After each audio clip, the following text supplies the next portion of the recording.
Assalamualaikum teman-teman, seperti biasa sebelum mulai Mimin mendoakan semoga teman-teman semua selalu dalam keadaan sehat walafiat.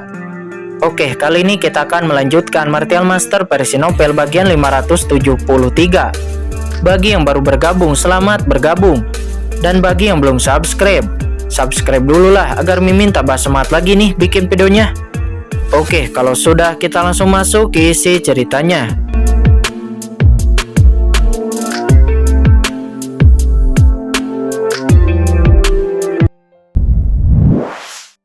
Di dalam Papillon Pill, Mo Yuanbei dan Qin Chen telah meninggalkan Papillon Pill, dan mereka berdua langsung bergegas menuju ke gedung Wan Baolou. Qin Chen percaya bahwa begitu berita tentang Papillon Pill menyebar, Sangguan Sinner pasti akan memerintahkan anak buahnya untuk melakukan sesuatu di gedung Wan Baolou. Di gedung Wan Baolou ada juga teman-teman Qin Chen. Kemungkinan besar mereka pasti akan dalam bahaya. Di saat mereka meninggalkan Papillon Pill, untuk sementara yang bertanggung jawab atas Papillon Pill adalah Situ Xingzhou. Sementara Ji Sun dan yang lainnya, mereka semua dikirim ke kota Tianlei oleh Kaisar Ji Jing untuk bergabung dengan budak hitam dan yang lainnya. Faktanya saat ini seperti yang diharapkan oleh Qin Chen. Setelah berita Papillon Pill menyebar, Zhu Jisen dan yang lainnya di gedung Wan Baolou menerima perintah dari Sangguan Sinner untuk menindak Wan Qiming dan yang lainnya yang ada di gedung Wan Baolou. Saat ini di sebuah mansion. Mansion ini adalah kediaman dari wakil presiden gedung Wan Baolou. Wakil presiden ini bernama Zhu Jisen. Dia dan lainnya sedang berkumpul. Wakil presiden, sekarang Bloodline Holy Land dan Papillon Pill telah jatuh. Apa yang harus kita lakukan? Kata Kaisar Tianan, nampak dia cukup khawatir dan cemas. Sekarang aku juga tidak tahu harus berbuat apa, tetapi Nyonya Permaisuri juga memahami kesulitan kita, dan dia hanya meminta kita untuk menangkap beberapa anak nakal dari Papillon Candi. Namun sekarang masalahnya anak-anak ini tinggal di lembah Kaisar Pedang Gila, dan juga dilindungi oleh Kaisar Xuanbing dan yang lainnya. Dengan kekuatan kita, aku takut kita tidak akan bisa membobolnya. Mereka nampak berbincang satu sama lain.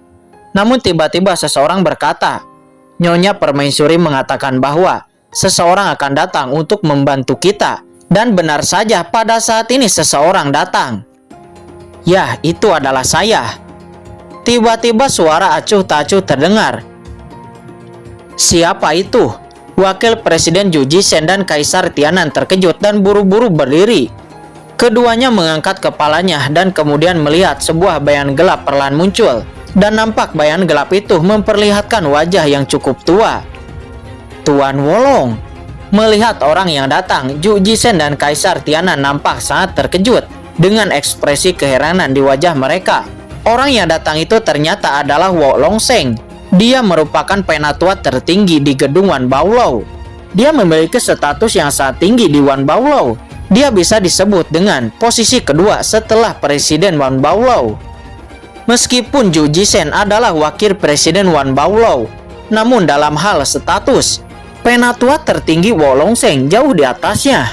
Sekarang nampak wakil presiden Zhu Jisen dan yang lainnya tidak menyangka bahwa penatua tertinggi Wolong Sheng ternyata merupakan bawahan dari Permaisuri Sangguan Sinner. Kami telah bertemu dengan Tuan Wolong Sheng. Saat ini Zhu Jisen dan Kaisar Tianan bergegas maju lalu memberi hormat. Bangun semuanya, kata Wolong Sheng. Dia langsung duduk di kursi depan. Selain saya, Permaisuri juga telah mengirim orang yang kuat. Seharusnya dia sudah tiba sekarang, kata penatua tertinggi Wolong Sheng. Jie. Aku sudah tiba sejak lama. Sebuah suara dingin tiba-tiba terdengar, disusul dengan kemunculan sosok orang. Sosok ini memancarkan energi iblis. Ini adalah iblis alien. Tidak perlu banyak omong kosong. Saya bernama Cimodo. Saya adalah pemimpin dari operasi kali ini. Kamu hanya perlu membawaku ke lokasi lembah pedang. Kaisar wanita memerintahkan murid-murid dari Papillon Candi itu harus ditangkap hidup-hidup, kata iblis alien yang bernama Cimodo itu. Mengapa kita tidak membunuhnya? Zhu Jisen dan yang lainnya nampak bertanya-tanya. Anda hanya perlu menjalankannya. Anda tidak memenuhi syarat untuk bertanya, kata Kimodo. Dia menus dingin. Secara alami dia tidak akan mengatakan alasannya karena alasannya dia ingin mendapatkan benih parasit yang ada pada Wan Qiming dan yang lainnya. Lalu, kapan kita akan mulai? Kata Wolongseng. Malam ini, kata Kimodo. Apa malam ini? Mata Wolongseng tenggelam dan dia mengerutkan kening. Apakah ini tidak terburu-buru? Kaisar Pedang Gila berada di pegunungan Wan Baolou. Begitu pertempuran dimulai, pasti akan menarik banyak ahli kuat dari gedung Wan Baolou. Jika kita tidak siap dengan benar, saya khawatir kita pasti akan ditemukan, kata Wolongseng. Dia secara alami mengetahui kekuatan sebenarnya dari gedung Wan Baolou dan dia cukup khawatir.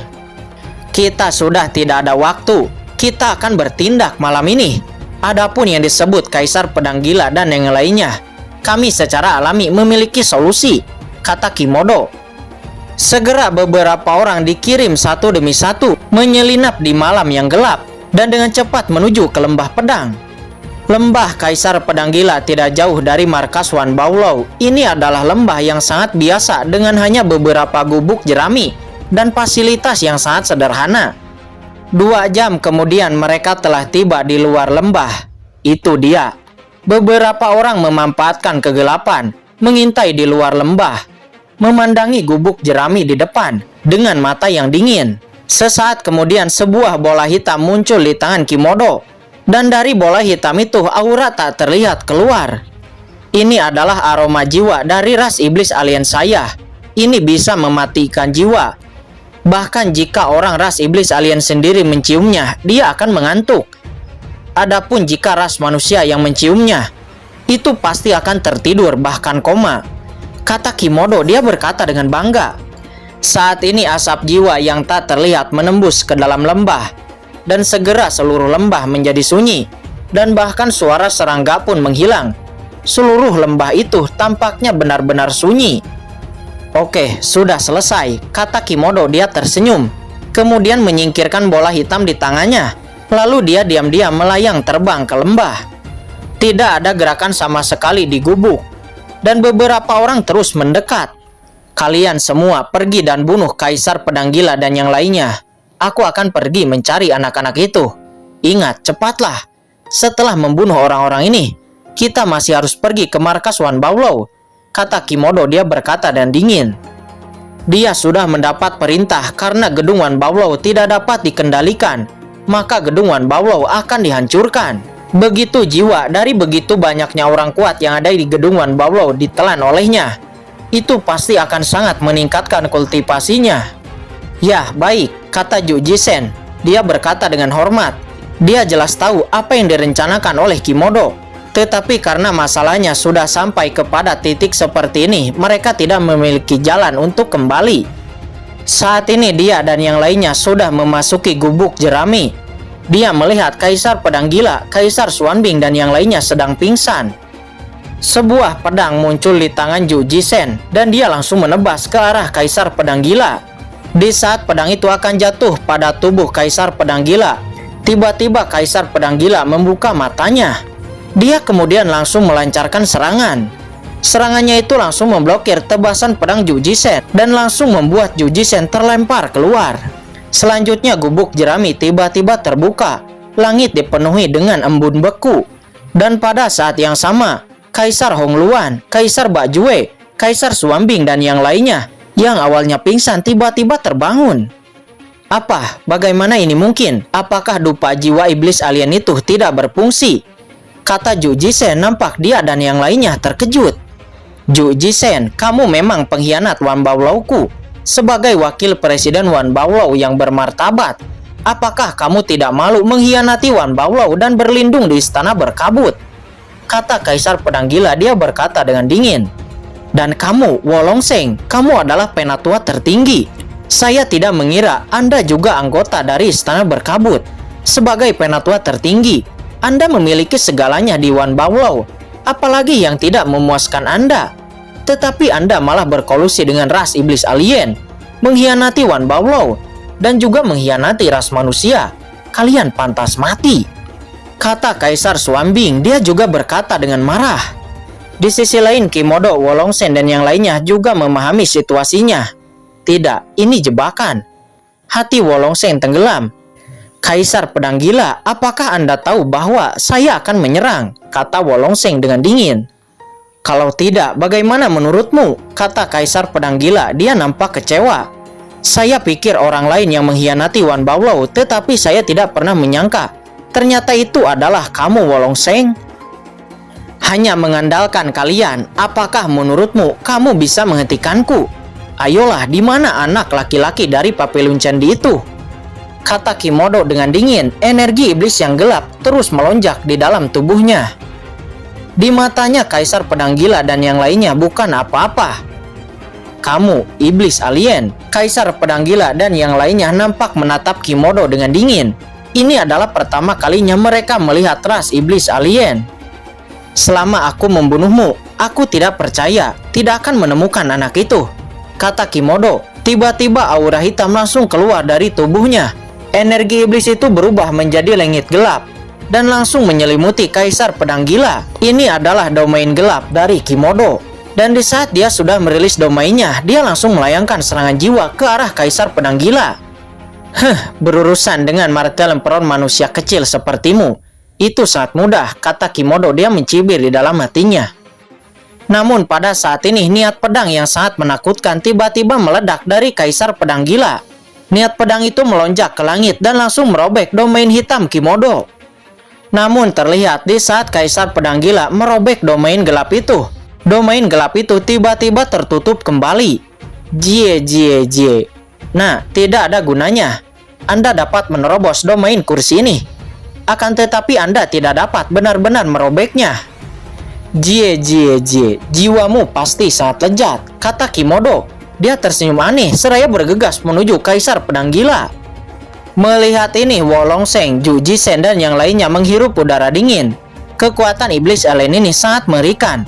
Bahkan Kaisar pedang gila tidak dapat menembus domainnya. Lalu bagaimana dengan mereka? Untuk sementara hati mereka menggigil. Tetapi saat ini mereka melihat ekspresi Kaisar pedang gila. Nampak tidak ada ketegangan di wajahnya sama sekali. Di saat Kaisar pedang gila akan mati di tangan Kimodo, tiba-tiba sebuah suara dingin namun mencibir terdengar. Iblis alien, nadanya sangat besar. Domain gelap yang rusak ini, pemuda ini dapat dengan mudah merobeknya. Mendengar suara yang bergemuruh itu, menyebabkan Zhu Jisen dan yang lainnya gemetar. Siapa ini? Segera mereka melihat ke langit. Di langit nampak sebuah telapak tangan besar sudah melesat. Telapak tangan itu langsung menghantam domain gelap milik Kimodo. Seketika itu domain gelap itu langsung robek. Kimodo tidak punya waktu untuk bereaksi. Di bawah telapak tangan ini dia langsung terhempas. Zhu Jisen dan yang lainnya juga terhempas dan memuntahkan seteguk darah. Di atas langit sekelompok orang muncul. Pemimpinnya adalah seorang pemuda. Pemuda ini adalah Qinchen. Di sebelah kirinya ada seorang lelaki tua. Lelaki tua ini mengenakan jubah alkemis. Itu adalah Mo Yuanbei. Dan di sebelah kanan ada seorang lelaki tua berjubah ungu. Di saat melihat lelaki tua berjubah ungu ini, Wolongseng dan Zhu Jisen nampak terkejut. "Tuanku." Lelaki tua berjubah ungu ini ternyata adalah Presiden Wan Baolou yang bernama Shou Yuancheng. Di belakang Shou Yuancheng nampak ada banyak ahli teratas dari Wan Baolou. "Wolongseng, Zhu Jisen, kupikir kalian berdua tidak akan mengkhianati Wan Baolouku," kata Shou Yuancheng. Matanya sangat dingin dan ekspresinya sangat kecewa dan juga marah. Mendengar ini, Wolongseng dan Zhu Jisen nampak menghela napas berat. Dan kemudian mereka memandang seorang pemuda dan juga lelaki tua yang ada di sebelah presiden. "Apakah Anda penguasa kota Tianlei, Qinchen, dan juga penguasa Papilun Pil, Mo Yuanbei?" "Hahaha, benar, kalian cukup pintar," kata Qinchen seraya tersenyum tipis. "Tidak mungkin, bukankah kalian di Papilun Pil? Bagaimana bisa kalian secepat itu datang ke sini?" kata Wolongseng. Dia dan yang lainnya nampak tidak percaya. Tidak mungkin untuk bergegas dari Papilun Pil ke gedung Wan Baolou hanya dalam waktu yang singkat. Beberapa hari sudah cukup, Qinchen mencibir. Dia telah lama mengantisipasi bahwa Wan Qiming dan yang lainnya akan berada dalam bahaya. Jadi dia bergegas ke Wan Baolou sesegera mungkin setelah menyelesaikan masalah di Papilun Pil. Dia bisa datang dengan cepat itu sebenarnya karena Mo Yuanbei mengambil harta dari Papillon Pill. Ini adalah harta yang sama yang digunakan oleh Kaisar Jijing untuk mencapai Laut Guntur dengan sangat cepat. Ini adalah harta luar angkasa. Qin Chen dan Mo Yuanbei menggunakan harta luar angkasa ini untuk dengan cepat sampai ke gedungan Baolau dan kemudian memasang jebakan. Presiden Zhou Yuancheng, apa yang dikatakan pemuda ini tidak salah kan? Kata Qin Chen seraya tersenyum dan menatap Presiden Zhou Yuancheng. Terima kasih kepada Tuan Qin. Jika bukan karena Tuan Qin, lelaki tua ini pasti tidak tahu apa-apa. Saya tidak dapat berpikir bahwa gedungan Baolau saya telah disusupi oleh mata-mata istana berkabut. Kata Zhou Yuancheng, kemudian dia menatap Wo Longsheng, Zhu Jisen dan yang lainnya lalu berkata, kalian akan menyerahkan diri dengan patuh atau orang tua ini harus melakukannya sendiri.